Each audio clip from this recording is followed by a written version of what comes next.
Ratchet up your English. Learn the phrase, ratchet up.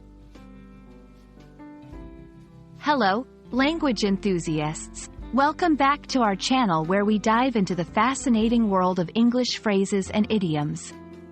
Today, we're exploring the phrase, ratchet up, a term you might have heard in conversations, movies, or even news broadcasts. By the end of this video, you'll understand what it means, how to use it, and we'll practice it together. So, let's get started. The phrase, ratchet up, comes from the tool called a ratchet, which is used to tighten or loosen nuts and bolts with a mechanism that allows movement in one direction only.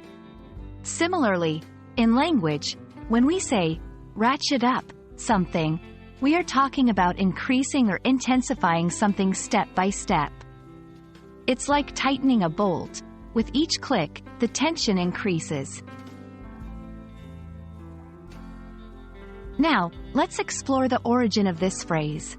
The term, ratchet, has been around for centuries, but the figurative use of ratchet up started appearing in the 20th century. It was first used in the context of machinery and then adopted into everyday language to express the idea of escalation in various situations. Let's look at how ratchet up is used with some examples. 1. The government plans to ratchet up tax enforcement to curb evasion. 2. The company will ratchet up production to meet the increased demand. 3. During the campaign, the candidates ratcheted up their rhetoric as election day approached. In all these examples, ratchet up is about increasing something consistently and often in response to a need or pressure. Practicing time. I'll give you a scenario, and you'll try to use ratchet up in a sentence. Here's the scenario. Imagine your school is preparing for a big sports event, and you want to describe the growing excitement. Take a moment to think about how you might use ratchet up in this context. Got your sentence? Great! Feel free to share it in the comments below.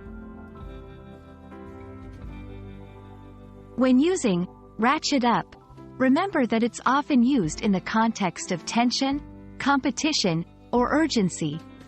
It's not typically used for casual increases but rather deliberate and strategic intensifications. This phrase fits well in formal and informal settings, making it a versatile addition to your vocabulary. We hope this video has ratcheted up your understanding of the phrase, ratchet up, and that you're feeling more confident in using it. If you found this video helpful, give it a thumbs up, and don't forget to subscribe for more language learning content. Keep practicing, keep learning, and I'll see you in the next video. Happy learning, and goodbye for now.